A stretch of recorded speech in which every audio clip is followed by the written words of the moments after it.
नमो तस्सा भगवतो अरहतो सम्मा सम्बुद्धस्सा। नमो तस्सा भगवतो अरहतो सम्मा सम्बुद्धस्सा। नमो तस्सा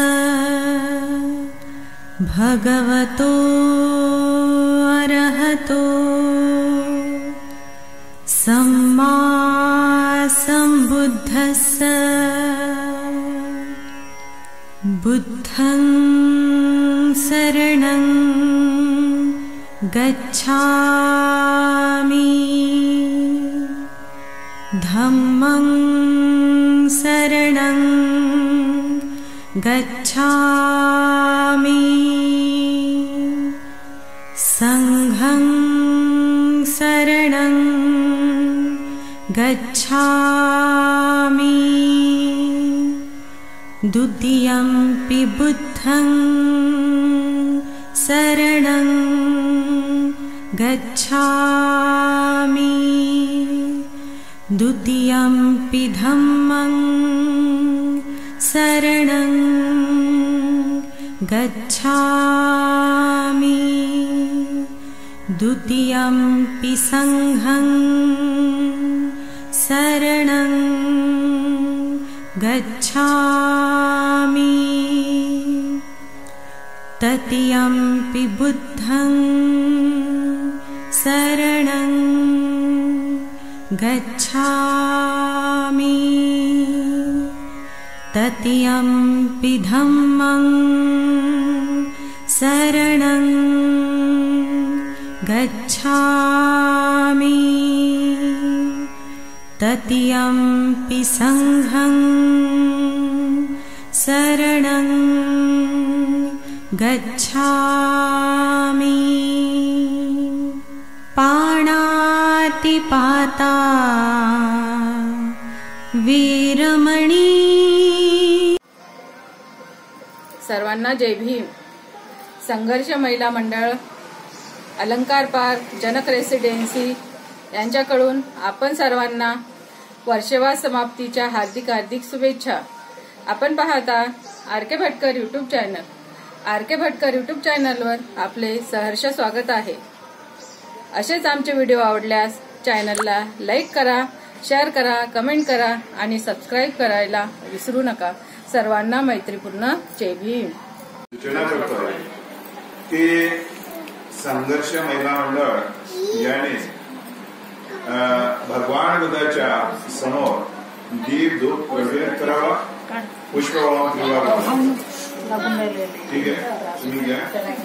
पूज्य बोधिसत्व डॉक्टर बाबासाहेब आंबेडकर, क्रांतिसूर्य महात्मा ज्योतिराव फुले, संत कबीर, संत गाडगे महाराज या महामानवांना सर्वप्रथम त्रिवार वंदन करतो। आज आपल्या अलंकार पार्क नगरीमध्ये आपण संघर्ष महिला संघ, उपासक उपासिका, बालबालिका आपण सर्वांच्या सहकार्याने इथे सलग 3 महिन्यापासून या वर्षवासाचं आपण आयोजन केलेलं आहे आणि आज त्याचा संत समारोपी कार्यक्रमाला सुरुवात होण्याअगोदर ज्या महिला मंडळाने आणि तसेच उपासक उपासकांनी ज्यांचं सहकार्य आहे त्यांच्या कल्याणाकरता सर्वप्रथम मंगल कामना आणि या वर्षवासाचा जो संत समारोपी कार्यक्रम आहे या कार्यक्रमाचं आपण आयोजन केलेलं आहे। आपण सलग कमी जास्त 10-12 वर्ष झाले असतील तर या बौद्ध धर्माला अनुसरून बौद्ध धर्म समजून घेऊन या तीन रत्नावर श्रद्धा देऊन आपल्या या अलंकार पार्क मध्ये जे आपण महिला मंडळ स्थापन केलेलं आहे त्याच्या माध्यमातून काहीतरी एक धार्मिक कार्य झालं पाहिजे आणि त्या धार्मिक कार्याच्या माध्यमातून धर्माचा प्रचार प्रसार झाला पाहिजे आणि त्याच पद्धतीनं आमची आध्यात्मिक बाह्य प्रगती सुद्धा झाली पाहिजे. हा एकमेव उद्देश ठेवून तुम्ही पहा तुमच्या इथे सार्वजनिक असं बुद्ध विहार सुद्धा नाही तरी मात्र तुमची जी जिद्द आहे ती जिद्द किंचितही कमी न होता त्याच्यामध्ये उलट वाढ होत आहे आणि प्रत्येक वर्षी तुम्ही या वर्षवासाचं आयोजन करून सुंदर असं सांगता समारोप करीत त्याचाच एक भाग म्हणून आज सुद्धा सांगता समारोप कार्यक्रम आहे. आणि या 3 महिन्याच्या काळामध्ये खूप तुमच्यामध्ये सुरुवात पासून जी भगवान बुद्धांनी एक पारमिता शिकवलेली आहे ज्याला वीर्य पारमिता म्हणतात आणि त्या वीर्य पारमिता समजून घेऊ आपल्या मधला एक किंचितही जोश कमी न होऊ देता आपण 3 महिने सलग वर्षवास हा आपण चालवलेला. भगवान बुद्ध म्हणतात की जे कुशल कर्म असतो या कुशल कर्मामध्ये जोश अत्यंत महत्वाचा आहे आणि तो जर जोश असेल माणसामध्ये त्याच्या माध्यमातून अधिक तो कुशल कर्म करतो आणि आपलं जीवन इहलोकीचं सुखी बनवण्याचा तो प्रयत्न करतो. आपण या 3 महिन्याच्या कालखंडामध्ये तुमची उपस्थिती सुद्धा भरपूर कधी मला काही कामानिमित्तानं किंवा काही अडचणीनिमित्त कधी येणं होत नव्हतं तरी मात्र तुमची उपस्थिती मात्र जेवढीची तेवढीच राहायची. तर हा एक भाग श्रद्धेचा आहे आणि श्रद्धा तुम्ही या धर्माच्या माध्यमातून बरोबर ती आत्मसात केली आहे. यावर्षी एक नवीन ग्रंथाचं आपण पठण केलेलं आहे की जो ग्रंथ तो आपल्या इथल्या लेखकाने लिहिलेला नाही तो श्रीलंकन लेखक आहे त्याचा आणि तो सुद्धा त्याचं सुद्धा आपण पठन केलं पाहिजे की त्याच्या माध्यमातून सुद्धा आपण माहिती करून घेतली पाहिजे. हा एकमेव उद्देश करून या नवीन ग्रंथाचं आपण इथे वाचन केलं. त्या ग्रंथाचं नाव आहे बुद्ध कोण आहे. हा ग्रंथ आहे सुंदर असा ग्रंथ आहे.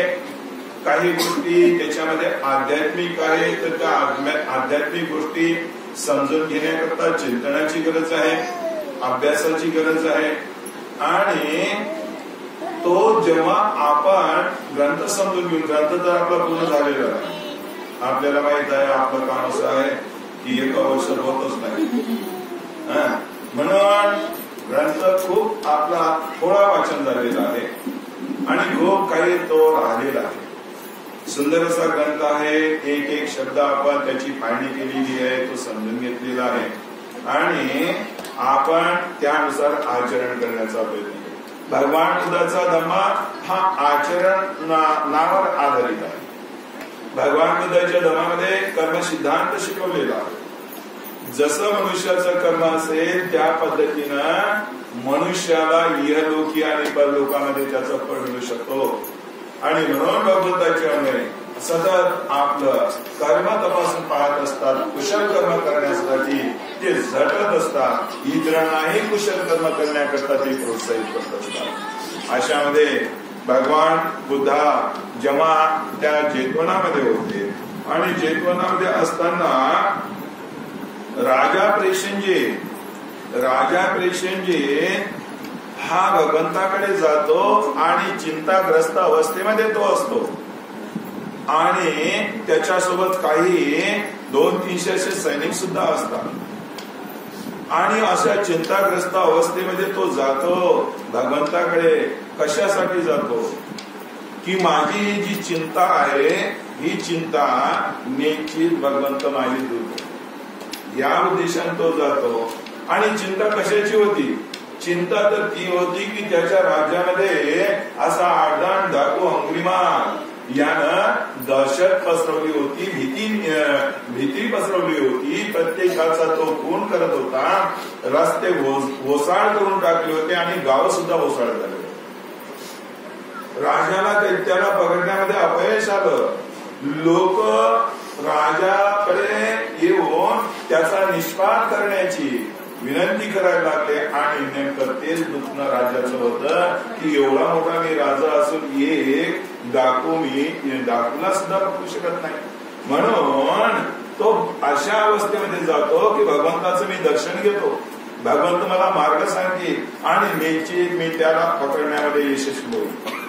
अशा प्रकारचा तो चिंतेमध्ये जात असताना भगवंताने त्याला ओळखलं आणि ओळखल्यानंतर भगवंतच त्याला म्हणतात, राजा अरे काय कशाची चिंता करतोस, कशाची तू चिंता करतोस? कोण्या वैशालीच्या लिच्छवी लोकांचा काही तुला त्रास आहे का? मग देशाचा राजा बिंबिसार याचा तुला काही त्रास आहे का? तर राजा रेशींजी म्हणतो, भगवान असल्यापैकी काही मला त्रास आहे. माझ्या राज्यामध्ये ना आडदांड असा एक दरोडेखोर आहे आणि तो ना पकडण्यामध्ये मी अयशस्वी झालो आहे. माझ्या प्रजेवर तो अन्याय अत्याचार करतोय, माझ्या प्रजेमध्ये प्रजेला तो मारून टाकतो आणि त्याचा मला निष्पाद करायचा आहे. परंतु भगवंता मला त्याला पकडताच येत नाही. तर भगवान बुद्ध म्हणतात की राजा चिंता करू नको, राजा चिंता करू नको. जर समजा तो दरोडेखोर त्यानं जर मुंडन केलं असेल, त्यानं जर वस्त्रावर परिधान केलं असेल आणि तो धर्मानुसार आचरण करत असेल तर अशा त्या दरोडेखोराचं तू काय करशील? तर राजा म्हणतो, महाराज असा जर असेल ना, त्याच्यामध्ये परिवर्तन झालं असेल ना, तर मी त्याला उठून वंदन करेन, मी त्याच्या जीवनाची हमी घेईन, जीवनभर मी त्याला भोजन आणि वस्त्र देईन. अशा प्रकारचा राजा भगवंताला म्हणतो. आणि राजा आणखी पुन्हा भगवंताला म्हणतो, भगवंता ठीक आहे तुम्ही म्हणता खरी अशा अवस्थेमध्ये तो आला तर, परंतु भगवंता असा क्रूर करणे, असा पापी मनुष्य या पवित्र जीवनामध्ये कधी शकत नाही. भगवान बुद्धाजवळ त्याला याच्या आधी भगवंताने त्याला प्रवचित केलेला असतो. कोणाला? जातो अंगुलिमालाला. अंगुलिमाला आपल्या सोबत ठेवत असतो आणि सोबत ठेवल्यानंतर भगवान बुद्ध त्याच्याकडे बोट दाखवतात आणि ते राजा घाबरायचं काही कारण नाही. आज तो दरोडेखोर अंगुलिमाल आहे, आज पवित्र जीवन जगत आहे आणि तो आहार झालेला जीवनमुक्त झालेला आहे. राजाचा थकाप होतो आणि राजा लगेच त्याला वंदन करतो आणि त्याच्याजवळ जातो. राजाचा विश्वासही बसत नाही म्हणून राजा त्याला आपलं गोत्र विचारतो, आईचं नाव विचारतो, वडिलाचं नाव विचारतो आणि अंगुलिमाल आपल्या आई वडिलाचं नाव सांगतो. तेव्हा कुठे त्या राजाची खात्री पटतो आणि खात्री पटल्यानंतर मग भगवंत त्याची सगळी ती जी चिंता आहे तो चिंता मुक्त होऊन जातो. त्याच्या चेहऱ्यावर प्रसन्नता झळकतो आणि प्रसन्नता झळकल्यानंतर मग भगवंत आणखी राजाला सांगतात की पहा राजा काय केलं पाहिजे, तू काय केलं पाहिजे, मी तुला थोडा धर्म सांगतो. राजा आपली जी बरीवाईट कृत्य असतात ते नेहमीच आपला पाठपुरावा करत असतात. भगवंताने कर्माविषयी सांगितलं, राजा तुझं चांगलं कर्म असेल तेही तुझा पाठलाग करतो आणि वाईट कर्म असेल तेही तुझा काय करतो, पिच्छा पुरवतो. आणि म्हणून काय केलं पाहिजे, कुशल कर्माची निवड केली पाहिजे. आणि कुशल कर्म राजाने आपल्या राज्यामध्ये स्वतः करून प्रजे सांगतात की सर्वात अधिक गरज कशाची असेल, राजा गरज कशाची असेल, करुणामय हृदयाची. माणसामध्ये हृदय आहे आणि ते हृदय कसं असलं पाहिजे, त्याच्यामध्ये करुणा निर्माण झाली पाहिजे. मग करुणा निर्माण झाली पाहिजे तर आपल्या माणसाविषयी नव्हे, आपल्या माणसाविषयी तर करुणा निर्माण होतोच होतो, परंतु शत्रूविषयी सुद्धा त्याच्या हृदयामध्ये करुणा भाव निर्माण झाली पाहिजे. आणि त्या करुणा मैत्रीच्या भावनेनं आपलं राज्य त्यानं चालवलं पाहिजे. भगवान बुद्धाने का म्हटलं त्याला असं की आपल्यामध्ये करुणामय वृत्ती जागृत झाली पाहिजे. कारण अंगुलीमाल डाकू जो होता त्याच्याविषयी याच्या मनामध्ये क्रोध होता आणि त्याची हिंसा राजाच्या हातून होऊ नये, त्याचा गुण याच्या राजाच्या हातून होऊ नये याकरता भगवंत त्याला म्हणतात राजा करुणामय हृदयाची अत्यंत आवश्यकता आहे. आणि म्हणून तुझ्या हृदयामध्ये काय असली पाहिजे तर ती करुणा असली पाहिजे. दुसरी गोष्ट भगवंत सांगतात की त्या करुणा तर असलीच पाहिजे. आपल्या राज्यामध्ये जो काही एकूण एक मनुष्य असेल त्याच्यावर तुम्ही एकुलत्या एका मुलासारखं प्रेम केलं पाहिजे. एकुलत्या एका मुलासारखं प्रेम केलं पाहिजे. त्याच्यावर तुम्ही जुलूम करता कामा नये. कारण तुम्ही काय आहात, तुम्ही राजा आहात. आणि त्याचप्रमाणे महाराज आपल्या शरीराचा जो जो भाग आहे, जो प्रत्येक भाग असेल त्या भागाला तुम्ही ताब्यात ठेवलं पाहिजे. राजा पेशींचित होता, क्रूर कर्मी होता. शिकार करून मांसाहार करायचा आणि मांसाहार करून तो 3-4 वेळा भोजन करायचा. सकाळी त्याला मांसाहार लागायचं आणि 16 भाकरीचं भोजन घ्यायचं. दुपारी भोजनामध्ये मांसाहार घ्यायचा आणि तेवढ्याच भाकरी दुपारी सुद्धा ग्रहण कर. असा बलाढ्य तो राजा सायंकाळी सुद्धा. म्हणून भगवान बुद्धांनी सांगितलं की राजा अरे ही सुद्धा आदत बरोबर नाही. ही शिकार करून आपण भोजन करणं हे सुद्धा बरोबर नाही. आणि म्हणून तू काय केलं पाहिजे, तुझ्या शरीराचा प्रत्येक भाग तू ताब्यामध्ये ठेवला पाहिजे. आणि प्रत्येक भाग ताब्यामध्ये ठेवून दुसऱ्याला पायदळी तुडू नकोस. दुसऱ्याला पायदळी जर तुडवलं तर तो दुसऱ्यावर अन्याय होतो आणि त्याचं पाप मात्र राजा तुला भोगावं लागेल. आणखी एक महत्वाचं सांगितलं, बरे जावास तू काय कर, महत्व देऊ नको. आणि जे काही तोंड पूजा करणारे लोक असतात समाजामध्ये आहेत, राजाला आपला गृहस्थी धर्म भगवंत समजावून सांगतात. मोठ्या माणसाची तर स्तुती करणारे पुष्कळ लोक असतात, कारण त्याच्यापासून त्याला फायदा करून घ्यायचा आहे. आणि म्हणून भगवंत सांगतात की राजा लक्षात ठेव, तो तोंड पूजा करणाऱ्याची जे काही ते स्तुती तुझी करतील किंवा प्रशंसा करतील अशा लोकांची तू पूजा मान्य करू नको. त्याच्या केलेल्या त्यानं जे स्तुती केलेली आहे त्या शब्दाला भारावून जाऊ नको. कारण असे लोक तोंड पूजा करणारे असतात. आणि म्हणून अशा प्रकारे भगवान बुद्धांनी त्या राजाला समजावून सांगितलं. राजा चिंतामुक्त झाला आणि भगवान बुद्धाचं दर्शन घेतो आणि तो आपल्या घर तिथून निघून जातो. पहा, त्याच्या राज्यामध्ये कधी असा दुष्काळ पडला नाही. त्याच्या राज्यामध्ये पुन्हा आणखी काही अफरातफरी झाली नाही. त्याच्या राज्याची हमेशा भरभराट झाली. म्हणून भगवान बुद्धाचा धर्म काय शिकवतो? भगवान बुद्धाचा धर्म आचरण शिकवतो. आणि नेमकं आचरण हेच आपलं कल्याण करणार असतो. ही एकंदरीत भगवान बुद्धाच्या धर्माचं सार आहे. मग आचरण आपण करतो शिलाच्या माध्यमातून. आचरण करावं लागतो आपल्याला. सदाचरण मार्ग आहे त्याच्या माध्यमातून आचरण करावं लागतो आपल्याला. पारमिता समजून घेऊन त्याच्या माध्यमातून. जी व्यक्ती या प्रापंचिक जीवनामध्ये जेव्हा त्याला संधी मिळतो तेव्हा या तिन्ही मार्गाचा अवलंब करतो आणि आपलं जीवन चालवतो ना, भगवान बुद्धाने सांगितलेलं आहे अशी व्यक्ती या जीवनामध्ये सफल होतो.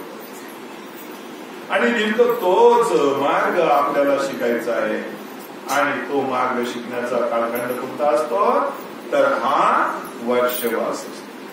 वर्षवासामध्ये बौद्ध खूप असं पवित्र जीवन जगतात.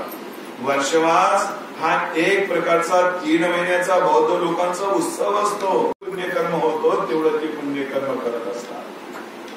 भगवान बुद्धाचा धम्म हा स्वतःसाठी आहे, दुसऱ्यासाठी नव्हे. म्हणून नेमकं भगवान बुद्धाचा धम्म आपल्याला काय शिकवतो आणि आपण कशा पद्धतीने आचरण केलं पाहिजे, आचरण केल्यानंतर त्याचा आपल्याला कोणत्या प्रकारचा लाभ किंवा हानी पोहोचतो याचं सुद्धा आपल्याला निरीक्षण करायचं असतो. निरीक्षणांती आपल्याला नेमकं तेच आपल्याला समजायला येतो. नाही, जगामध्ये सुख आणि शांती देणारा जो एकमेव धर्म असेल तो म्हणजे भगवान बुद्धाचा धर्मच आहे. तर त्याच धर्माचा आपण इथे 3 महिन्यापर्यंत पठण केलेलं आहे. निश्चितच आपल्यामध्ये ती एक बौद्ध धर्माविषयी अपार अशी श्रद्धा आहे आणि त्या श्रद्धेच्या बघानं तुम्ही सरळ असे वर्षानुवर्षे या ग्रंथाचं पठणाचा वर्षवासाचा कार्यक्रम आहे तो आणलेला. तुम्हाला जागा नाही, प्रत्येकाच्या घरी तुम्ही एक व्यक्ती या आपलं एक वर्षामध्ये घर खाली करून देतो, पूर्ण घर खाली करून देतो आणि त्या घरामध्ये त्या ग्रंथाचं पठण होत असतं.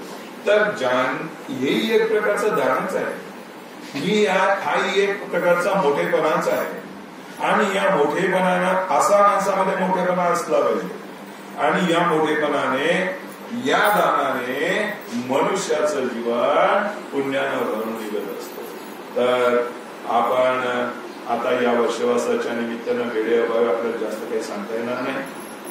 खूप काही आपण ऐकलेलं आहे आणि खूप अधिक आपलं ऐकायचं राहून गेलेलं आहे.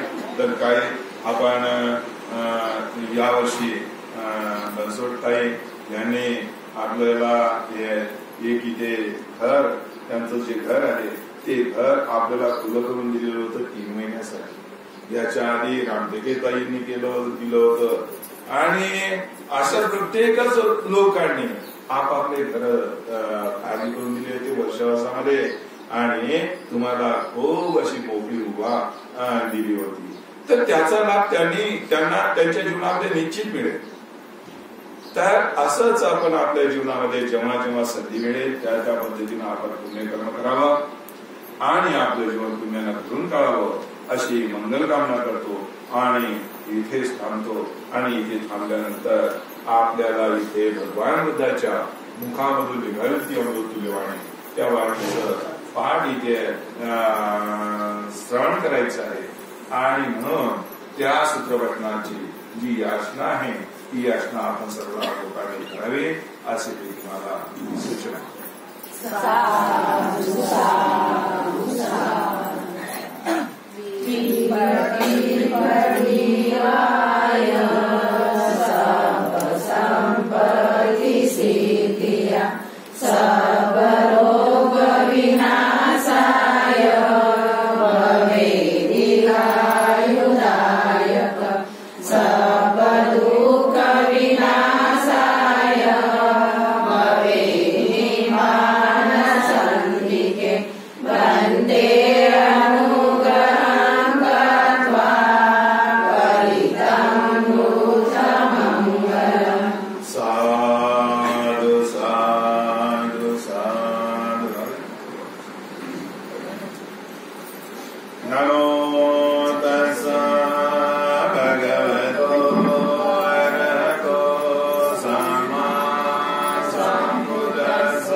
लोकदीपसम्बुद्धो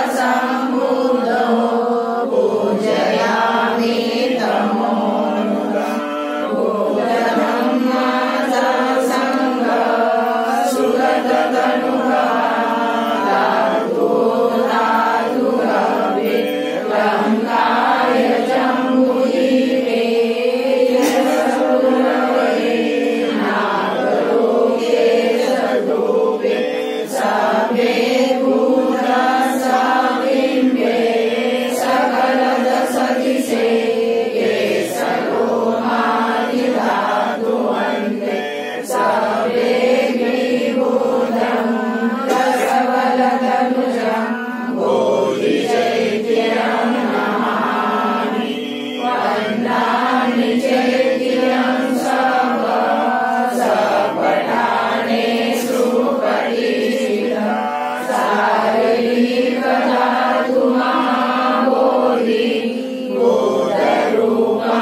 स्तुती